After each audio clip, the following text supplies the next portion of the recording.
Let's continue with our discussion. So, in the previous session, we discussed intensification, diversification, and mergers and acquisition. So, the last part of expansion strategy is the concept of strategic alliance. Honestly, ये strategic alliance May 19 के पहले नहीं था strategic management के syllabus में. इसको include किया था पहली बार, इसलिए आईसीआई को बहुत पसंद आया और उन्होंने इस पे क्वेश्चन पूछ भी लिया. Do you get my point? जब भी कुछ नया आया तो आईसीआई छोड़ने का चांस ही नहीं है उसका. तो स्ट्रेटेजिक अलायंस इंपॉर्टेंट था, उस पर क्वेश्चन आ भी चुका है. अभी भी आपको थोड़ा सा इसके ऊपर थोड़ा फोकस रखना चाहिए, but you never know, because strategic alliance and turn around strategy को अप्लाई करने के स्टेप्स जो है वो दोनों नए थे, इसलिए आईसीआई उनके ऊपर काफी फ्रीक्वेंटली क्वेश्चन पूछता है. बट लास्ट 2-4 अटेम्प्ट के अंदर अगर मैं देखूं तो दोनों पार्ट को काफी डिटेल में कवर कर लिया है.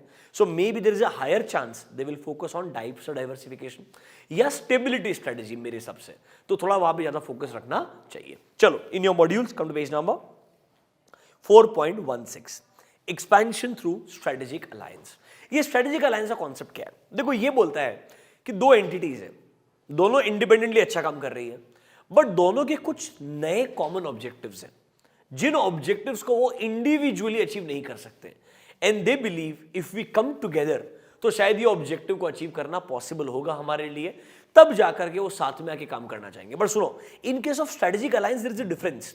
वो दोनों इंडिविजुअली अपना काम करते रहेगी, सिर्फ साथ में एक प्रोजेक्ट के लिए साथ में आके उसको अलग से एग्जीक्यूट करेगी. तो they will allocate some of their resources for the strategic alliance, but individually वो अपना बिजनेस अलग से रन करते ही रहेगा. फॉर एग्जांपल, स्टारबक्स अगर आप मुझे पूछेंगे, यूएस में अलग से रन होता ही है, टाटा का वहां पे कोई रेलेवेंस नहीं है, but Tata along with Starbucks in India runs different set of stores all together. So strategic alliance में it's more like a partnership for a dedicated objective when they come together. But remember, वो individually अपना individual existence हमेशा maintain करेगा, independent operations को हमेशा maintain करेगा. Sir, why do we go for strategic alliance? जब हमको लगता है individually आप दोनों वो achieve नहीं कर सकते हो जो आप collectively achieve कर सकते हो, that is when you go for a strategic alliance. और आजकल तो ये culture बहुत improve हो गया है और बहुत ज़्यादा famous हो गया. The reason being, दोनों को लगता है in this world when social media has taken over completely, strategic alliance is the best way to reach out to each other's market.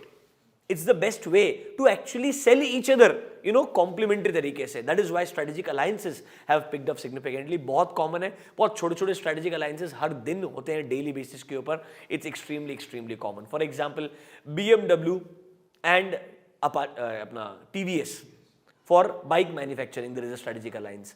Renault और सैमसंग एक जमाने में स्ट्रेटेजिक अलायंस था फॉर कार मैन्युफैक्चरिंग. ऐसे बहुत कॉमन है, मतलब आप नोटिस करेंगे. उबर का स्पॉटिफाई के साथ में स्ट्रेटेजिक अलायंस था एक जमाने के अंदर कि if you are using Uber, if you are let's say Uber के अंदर अगर आप बैठ के ट्रैवल करके जा रहे हो तो स्पॉटिफाई यूज करना फ्री रहेगा. ओरिजिनल उस जमाने के अंदर वो कॉन्सेप्ट था, basically trying to sell each other individual products. तो ये बहुत कॉमन कॉन्सेप्ट था, आज के अंदर भी ये बहुत कॉमन है, अभी भी ये चलता है strategic alliance ideally. Sir, strategic alliance का फायदा क्या है, स्ट्रेटेजिक अलायंस के लिमिटेशंस क्या है, स्ट्रेटेजिक अलायंस कैसे अचीव कर सकते हैं, ये सब हमको डिस्कस करने का है. सबसे पहले meaning of strategic alliance in your modules 4.16. देखो, a strategic alliance is a relationship between two or more businesses which helps to achieve certain strategic objectives जो वो लोग इंडिविजुअली अचीव नहीं कर सकते हैं. पॉइंट नंबर ए बहुत इंपॉर्टेंट है कि सर ये एक तरीके का पार्टनरशिप है जहां 2 या 2 से ज्यादा बिजनेसेस साथ में आते हैं क्योंकि उनको लगता है दोनों साथ में मिलकर के कुछ ऑब्जेक्टिव्स को अचीव कर सकते हैं जो शायद इंडिविजुअली अचीव करना पॉसिबल नहीं होगा. इंपॉर्टेंट चीज देखना, sir they maintain their status as independent and separate entities. मतलब मैं आपको बोला था वो इंडिपेंडेंट अपना बिजनेस रन करते रहेगा, बट एक प्रोजेक्ट के लिए, एक वेंचर के लिए, एक पार्टनरशिप के लिए साथ में आ रहा है, बट उनका इंडिपेंडेंट स्टेटस मेंटेन्ड ही रहेगा. They will just share the benefits and control over a specific partnership. This kind of arrangement can be called as strategic alliance. So first 3 lines are very important when you defining the word strategic alliance. क्या होता है, समझ में आया क्या? अच्छा, सबसे पहले नेगेटिव बात करते हैं. What are the limitations of strategic alliance? अब आईसीआई ने क्या आंसर लिखा है? प्रॉफिट शेयर करना पड़ेगा. समझ रहे हो? ट्रेड सीक्रेट शेयर हो सकते हैं. समझ रहे हो मेरा बात? कभी कभी आप नोटिस करेंगे स्ट्रेटेजिक अलायंस से आप एक तरीके से नए कॉम्पिटिटर ही क्रिएट कर देते हैं अपने लिए आइडियली. तो इधर आओ, सबसे पहले पढ़ेंगे disadvantages. Strategic alliances have certain disadvantages. Number 1, it will require sharing of resources and profits as well as sharing of knowledge and skills. So the main disadvantage is sharing. ठीक है. Number 2, sir sharing of knowledge and skills can be problematic if they involve lot of trade secrets. अब आप बोलोगे नहीं sir ऐसा trade secrets तो कोई दूसरे का शेयर नहीं कर सकता है, अग्रीमेंट्स होते हैं, नॉन डिस्क्लोजर अग्रीमेंट्स, एनडीएज, समझ रहे हो? तो उसके ऊपर उन्होंने पॉइंट नंबर डी लिखा है, देखो मस्त, agreements can be executed to protect but they are only good जब तक सामने वाला पार्टी उसको फॉलो करना चाहता है। समझ रहे हो मेरा बात? बिल्कुल सही बात है, एक्चुअली में नॉन डिस्क्लोजर एग्रीमेंट्स रहते हैं, पर अगर आपको सही में उसको ब्रेक करना है या उसको बाईपास करने का है, आप कोई ना कोई स्मार्ट तरीका ढूंढ सकते हो। And in this world where metaverse exist करता है, एनएफटीज एग्जिस्ट करते हैं, मेरे हिसाब से कोई कुछ भी कर सकता है, किसी को पता भी नहीं चलेगा। It's very simple. Last point, strategic alliances में also create a potential competitor when an ally becomes an opponent in the future and they decide to separate out. Honestly speaking, ये strategic alliance से बहुत common है कि आपके एक नया competitor ही आप generate कर लेते हो। Think about this, अगर टाटा और स्टारबक्स का पार्टनरशिप जो है कंटिन्यू नहीं होता है, तो क्या लगता है आपको स्टारबक्स इंडिया में अपना ऑपरेशन बंद कर देगा क्या? नहीं बंद करेगा, ऑब्वियसली कंटिन्यू तो करेगा ही ना। And if they are successful already, they product start selling in the country, why would they want to step out? They will never step out. Either they will find a new partner or they will create their own entity to work and run this. Yes or no? So disadvantages absolutely clear है, एक minute के लिए spend करके पढ़ लो disadvantages of strategic alliance क्या है। मेरे को लगता है advantages पे ऑलरेडी क्वेश्चन आ चुका है, disadvantages थोड़े ज्यादा इंपॉर्टेंट बनते हैं एग्जाम के लिए।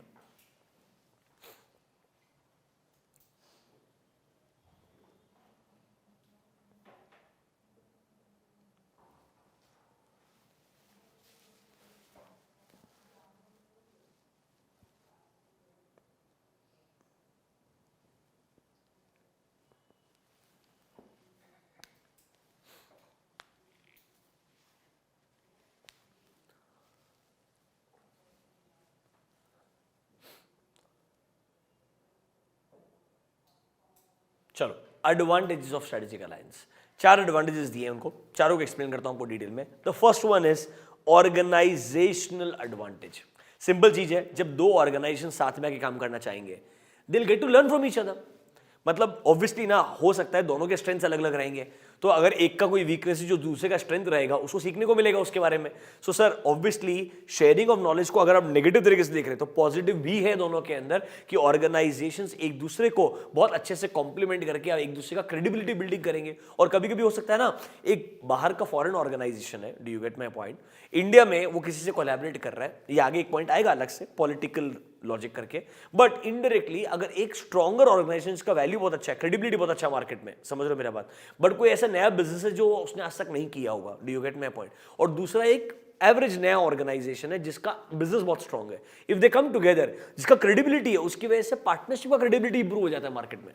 सिंपल ना, बाहर का एंटिटी इंडिया में टाटा से आके पार्टनरशिप करता है, credibility automatically on paper build हो जाता है। तो देखो, number 1, strategic alliance will help to learn necessary skills and obtain certain capabilities from each other.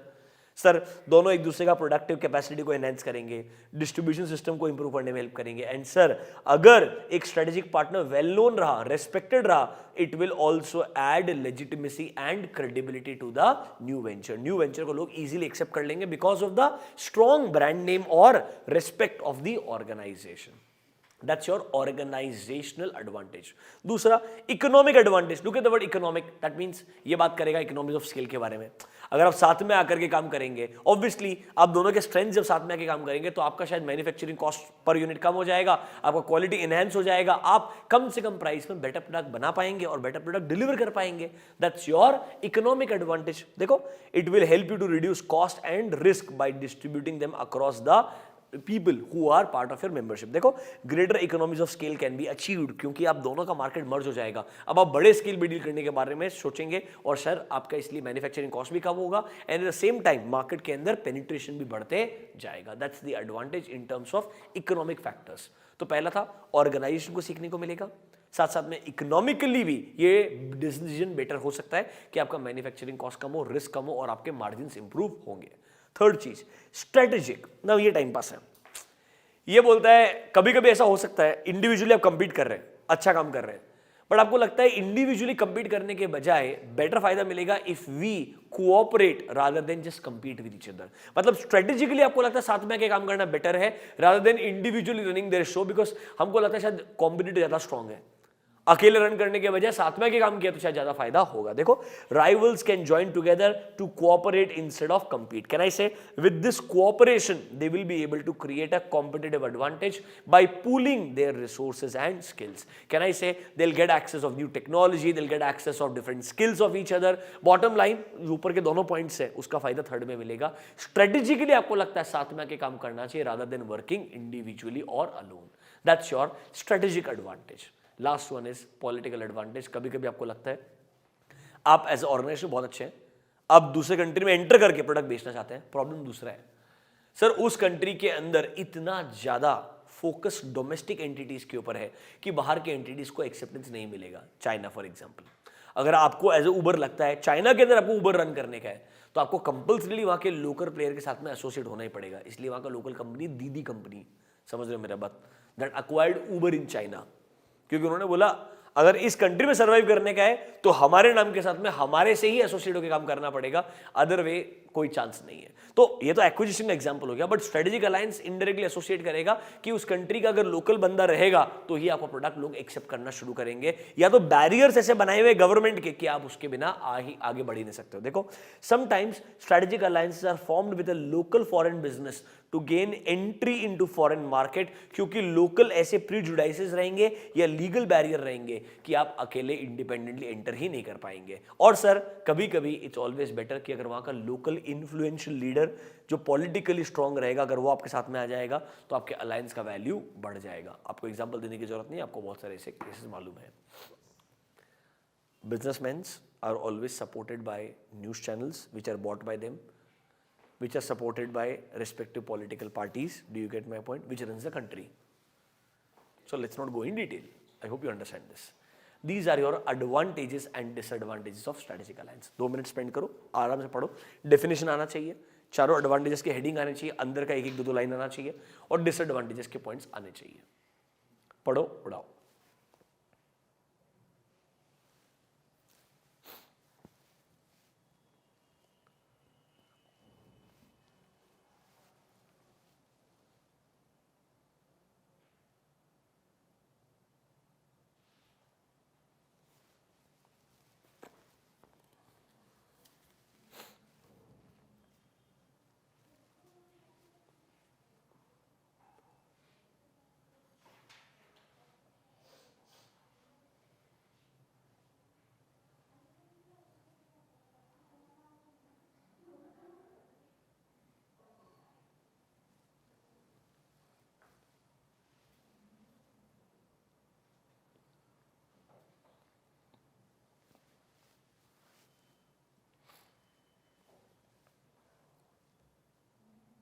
ठीक है, let's go to the next strategy.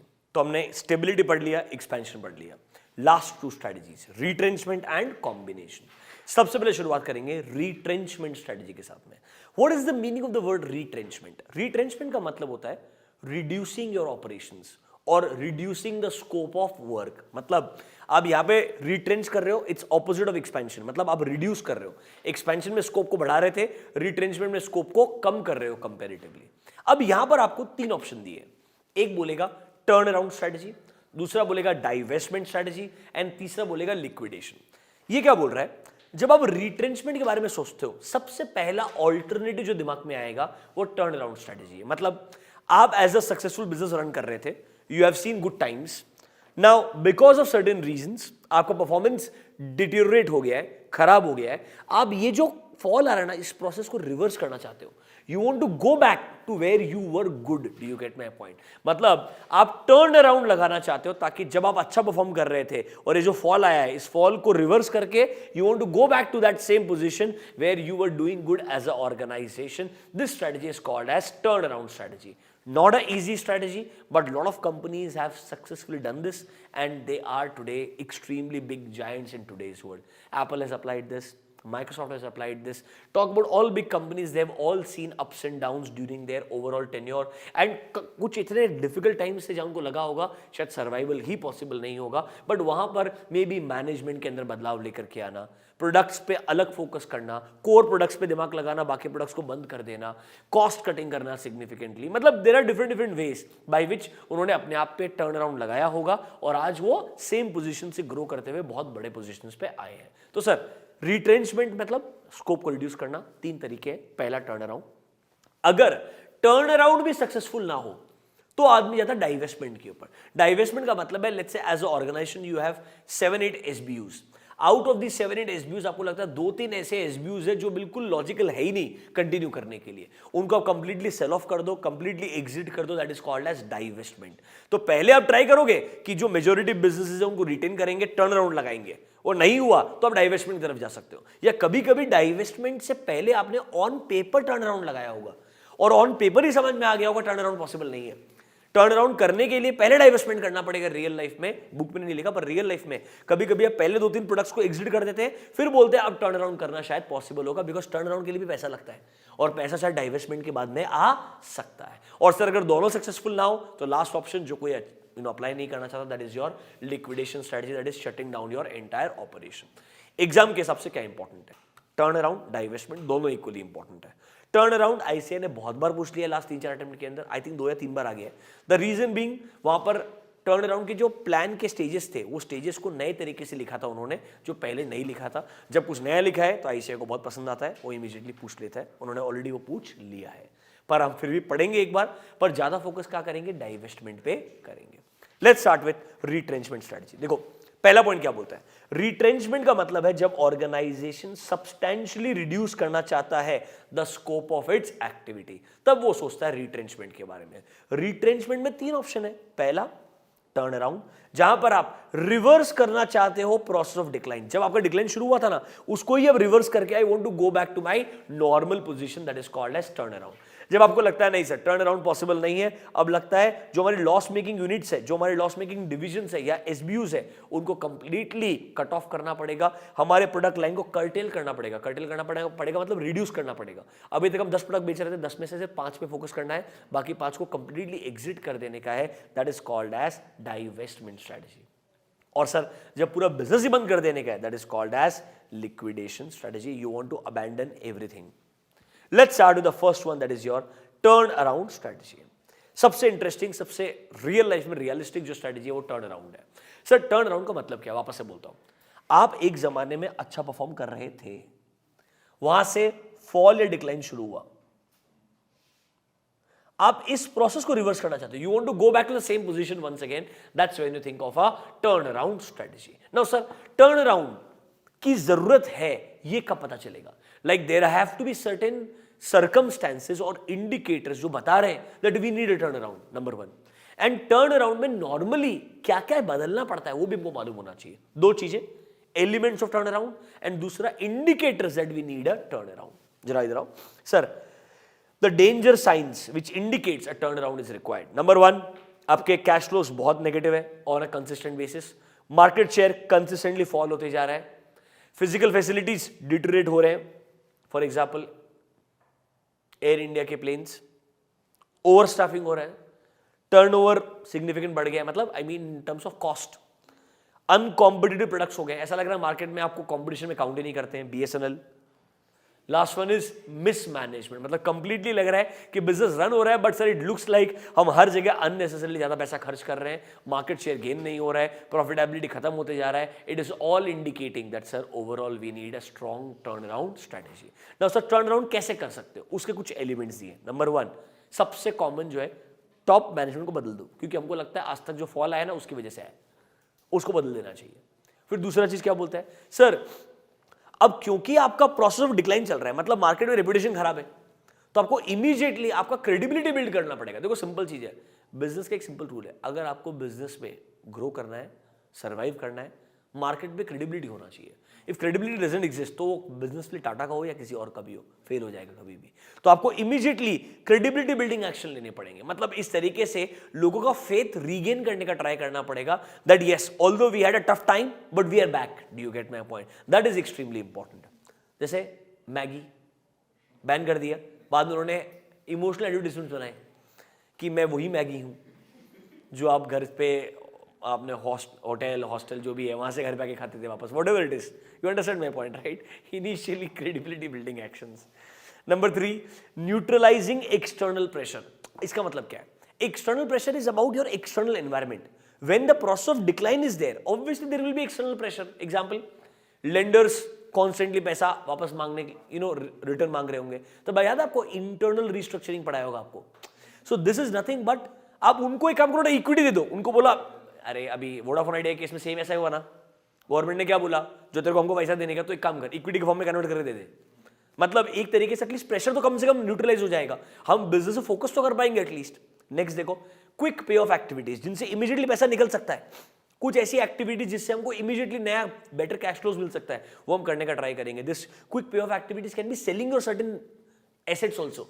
Next, quick cost reduction कहीं possible है तो रेवेन्यू जनरेट करने का ट्राई करेंगे, वो तो टाइम पास चीज है. Asset liquidation for generating cash similar, या बेटर इंटरनल कोऑर्डिनेशन. सर अभी शायद हो सकता है मिसमैनेजमेंट की वजह से प्रॉब्लम आया था, तो एक काम करो ना, ये जो एक्सेसिव लोग हैं उनको हटाओ, लिमिटेड लोगों को रखो, स्ट्रॉन्ग कोऑर्डिनेशन डेवलप करो, एक स्ट्रॉन्ग 100 लोगों का 200 लोगों का टीम बनाओ जो आपको इस सिचुएशन से बाहर निकालने के लिए हेल्प करने वाले हैं. तो सर टर्न अराउंड कब चाहिए होता है, उसका डेंजर साइन, और टर्न अराउंड लगाने के लिए इंपॉर्टेंट एलिमेंट्स दोनों चीजें आनी चाहिए. Spend 2 minutes. मेरे को लगता है अगली बार जब क्वेश्चन आएगा टर्न अराउंड पे, इन पे आएगा. एक्शन प्लान ऑलरेडी आ चुका है, action plan has been asked. आए थे क्या? पढ़ लो दोनों एक बार.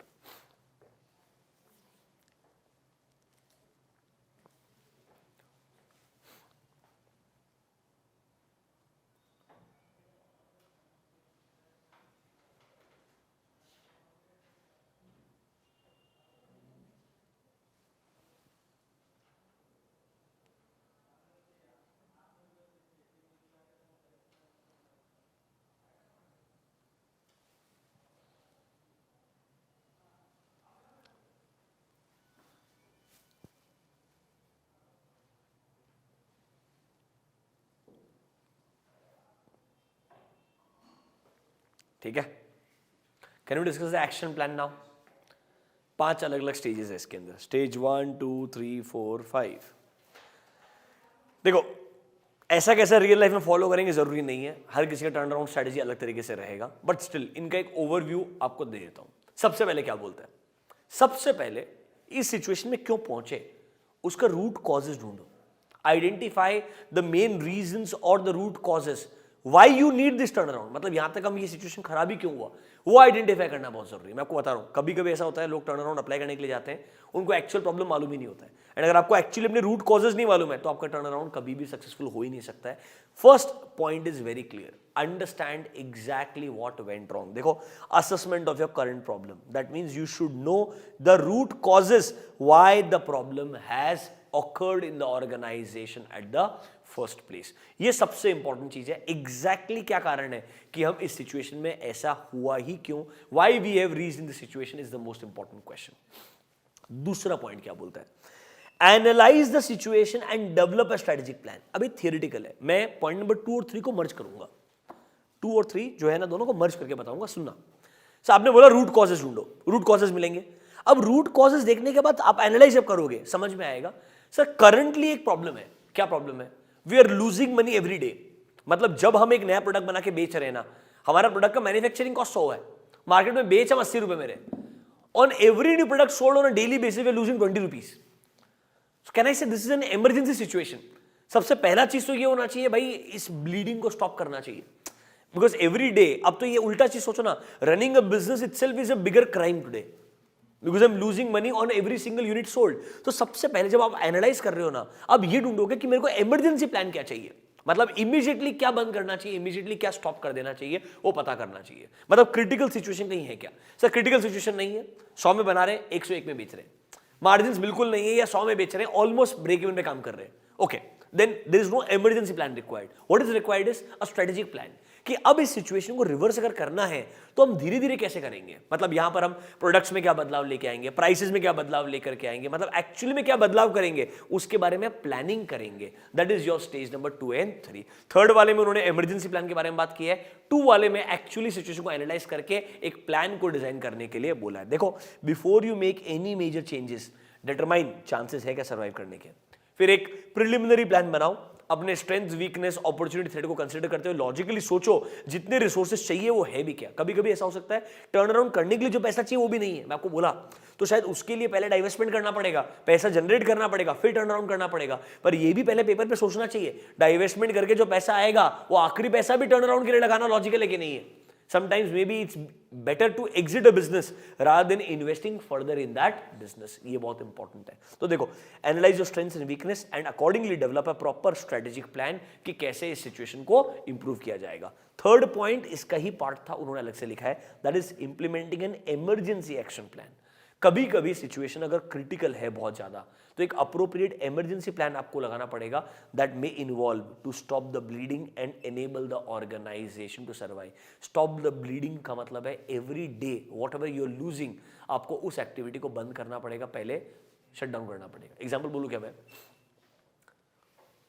एयरलाइंस, अभी एयर इंडिया, टाटा ने ऑफिशियली कंट्रोल ले लिया है, अब उसको वो टर्न अराउंड नहीं करने के बारे में सोचेंगे, ऑब्वियसली टर्न अराउंड के बारे में सोचेंगे। सबसे पहले क्या करेंगे, अभी air India under the government of India ऐसे बहुत सारे सेक्टर में प्लेन चलाता होगा, फ्लाइट रन कर रहा होगा, जो सेक्टर प्रॉफिटेबल थे ही नहीं, बट क्योंकि एयर इंडिया है कौन दिमाग लगा रहा है, do you get my point. सबसे पहले तो उस सेक्टर में फ्लाइट से बंद करेगा, क्योंकि वो बोल रहा है इमीडिएटली वहां पैसे डुबा के फायदा क्या है, do you get my point. हाँ, वही प्लेन्स को मैं बेटर इस्तेमाल करूंगा उन सेक्टर्स में जहां पर शायद प्रॉफिटेबल तरीके से बाकी लोग रन कर रहे हैं और हमें ही नहीं। फिर सर एयर इंडिया फेमस क्यों है, ज्यादा बैगेज फैसिलिटी देने के लिए, फूड देने के लिए, आप उसकी वजह से पैसा लूज कर रहे हो, do you get my point. हमको सोचना चाहिए ना हमें क्या करना है। I am not saying they will do this, I am trying to say they will think of certain activities जिससे इस चीज को पॉज किया जाए, that can be your emergency plan. यहां पर इतना इमरजेंसी प्लान का जरूरत नहीं पड़ेगा क्योंकि ऑलरेडी टाटा बहुत स्ट्रॉन्ग है इन टर्म्स ऑफ मनी, तो उनके पास में ऑप्शन है टर्न अराउंड करने का without divesting anything. They may just put in more money and return around it easily. That's your implementing a turnaround के लिए emergency plan। Number 4 में आओ, this is your actual turnaround plan, that is restructuring the business। बाजू में 2 word लिख लो, product and people mix, product and people mix। देखो, suggested answer के अंदर तो पॉइंट नंबर ए और बी लिखा है, पर एक्चुअली में मतलब जो है, दो मैंने जो वर्ड लिखा है उनके अंदर आता है। व्हेन आई से रीस्ट्रक्चरिंग द बिजनेस, मतलब अब आप क्या सोच रहे हो, एग्जिस्टिंग बिजनेस में क्या बदलाव लाया जाए। अरे हो सकता है हमारे पास में 50 प्रोडक्ट थे, उसमें से सर ज्यादा फोकस करना चाहिए कोर प्रोडक्ट्स के ऊपर जिनसे हमको सबसे ज्यादा पैसा मिला है आज तक, तो प्रोडक्ट मिक्स को बदलना मतलब focusing only on those core products which have been successful for you. And let's say you had hired lot of people but may be there was a over hiring, you may have to lay off certain people, and जिनको रखेंगे उनको भी ना ऐसा बिल्कुल proper तरीके से motivated रखने के लिए रिवॉर्ड मैकेनिज्म बना के देने का। Those who are here they do not have any 9 to 6 timing now, they are here to ensure that the company survives, and if it survives you will be a stakeholder, do you get my point. तो उस तरीके का mechanism create करना पड़ेगा, उस तरीके का restructuring करना पड़ेगा, तो ये एक बिजनेस सक्सेसफुल होने वाला है। देखो क्या बोलता है, if the core business, I don't think this point was required but आपके आंसर में आएगा, if the core business is irreparably damaged, मतलब आउटलुक बहुत ही खराब लग रहा है। अरे तो मैं पॉइंट नंबर 4 पे आएगा क्यों, अगर इतना खराब लग रहा है, इतना इररिपेरेबल हो गया है, why would I want to restructure. Are you understanding my point. I will not even think about turn around, I will think about divestment and liquidation directly. कौन बताए इनको, जाने दो। सर ड्यूरिंग टर्न अराउंड आपको क्या करना पड़ेगा, product mix करना पड़ेगा, प्रोडक्ट मिक्स को चेंज करना पड़ेगा, मतलब फोकस करना पड़ेगा वहां पर जहां पर आपको अच्छा पैसा मिल रहा है। साथ साथ में पीपल मिक्स भी चेंज करना पड़ेगा, दैट मींस सिर्फ आपका कॉम्पिटिटिव इफेक्टिवनेस मेंटेन करने के लिए कॉम्पनसेशन सिस्टम बनाओ, एनकरेज करो, डेडिकेटेड क्रिएटिव लोगों को साथ में रखो ताकि आपको वो लोग टर्न अराउंड करके बेटर पोजीशन पे लेके जा सकते हैं। तो पीपल मिक्स चेंज करना, प्रोडक्ट मिक्स चेंज करना एक्चुअली में रिस्ट्रक्चरिंग है, बट वो क्या बोलता है, पॉइंट नंबर बी।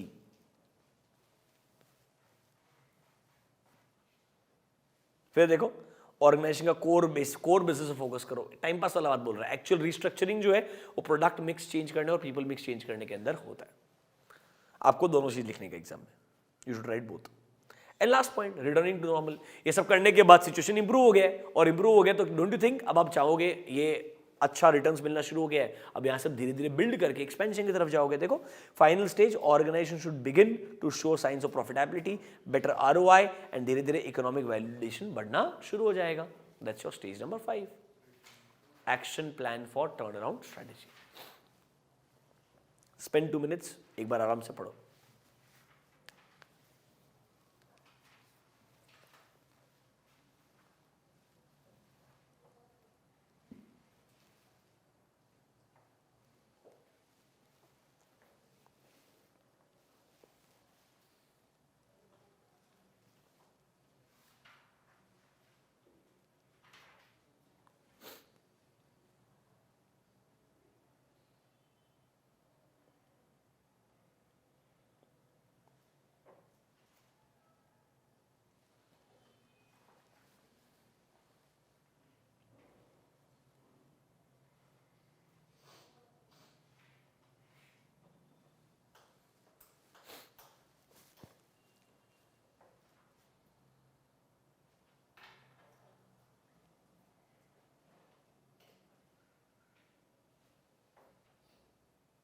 ठीक है, let's come to the next one, divestment strategy.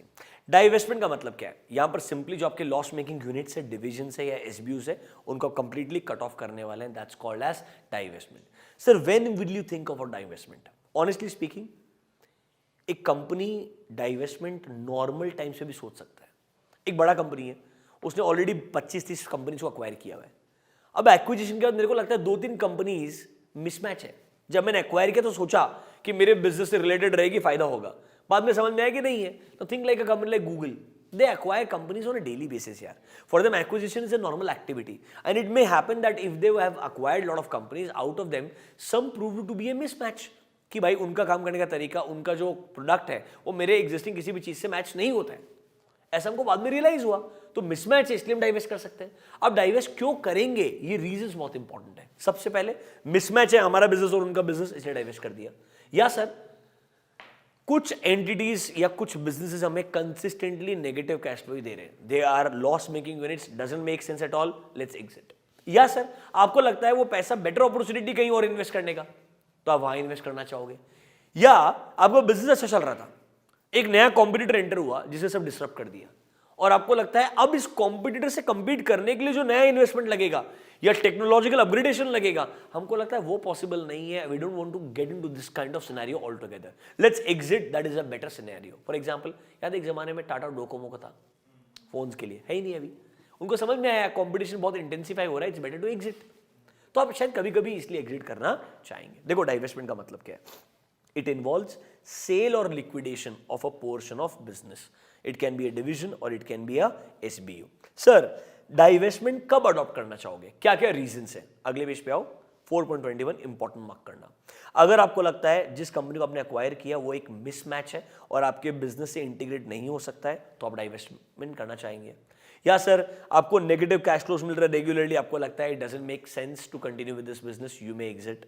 Sir बहुत सिग्निफिकेंट कंपटीशन है, आप उससे कोप अप नहीं कर पा रहे हो, it's better to accept this and give up. समझ रहे हो मेरा बात? या सर टेक्नोलॉजिकल अपग्रेडेशन के लिए बहुत पैसा लगने वाला है और अगर मुझे सर्वाइव करना है और मुझे लगता है इतना पैसा इन्वेस्ट करके फायदा नहीं है, डाइवेस्टमेंट इससे बेटर ऑप्शन रहेगा। और सर लास्ट चीज जो सबसे कॉमन है, आपको कोई बेटर ऑल्टरनेटिव दिखता है इन्वेस्टमेंट के लिए जहां पर आपको बेटर रिटर्न मिल सकता है, तो आप यहां से पैसा निकालेंगे और नई जगह पे इन्वेस्ट करना चाहेंगे। Reasons for divestment are very very important, 4 mark के लिए काफी बार पूछा है एसीआई ने, and they like this question. वो एग्जाम में केस स्टडी बनाएगा, एक कंपनी 4 प्रोडक्ट में डील करता था, एक एसबीयू को बेचना चाहता है, क्या स्ट्रेटेजी है और नॉर्मली ये स्ट्रेटेजी कब लगाई जाती है। This can be your compulsory question, question number 1. That's why you need to be little bit more careful. क्या पढ़ रहे हैं हम? रिट्रेंचमेंट। सबसे पहले क्या पढ़ाया? Turn around. फिर क्या पढ़ाया? डाइवेस्टमेंट। तीसरा आपका फेवरेट है लिक्विडेशन, कुछ है ही नहीं उसमें पढ़ाने के लिए, फर्स्ट पॉइंट को मार्क कर लो। The most extreme and unattractive is the liquidation which involves closing down the firm and selling its entire assets. It's the last resort. इसके अलावा कोई और ऑप्शन अगर नहीं बचता है तो आपको लिक्विडेशन के लिए जाना चाहिए। एक लाइन को मार्क कर लेना, point number E, Liquidation may be unpleasant as an alternative, but when a dead business is worth more than alive, it is a good proposition. I told you, if you are losing money by doing business on a daily basis, then it may make more sense to just exit this, take out as much as possible and get start with something new. ये जो reasons दिए ना for retrenchment and turn around, ये heading में answer देखोगे डाइवर्समेंट का match होता है. देखो, mismatch, negative cash flow, competition, technological upgradation, better alternative, match हो रहे सारे पॉइंट्स. तो एग्जाम में चाहे डाइवर्समेंट के रीजन पूछे, चाहे रिट्रेंचमेंट के पूछे, चाहे टर्न अराउंड के पूछे, आंसर सेम है. ठीक है. Now comes the last option, combination strategy. Sir simple है ना यार, हमारे पास में इतना बड़ा बिजनेस है, मल्टीपल एसबीयूज हैं, जरूरी थोड़ी है हर एसबीयू के लिए एक्सपेंशन सही है. किसी एक के लिए स्टेबिलिटी सही रहेगा, किसी एक के लिए एक्सपेंशन सही रहेगा, किसी एक के लिए टर्न अराउंड और किसी एक के लिए divestment. That's why a combination of this can be used. This is called as combination strategy. देखो, the above strategies are not mutually exclusive.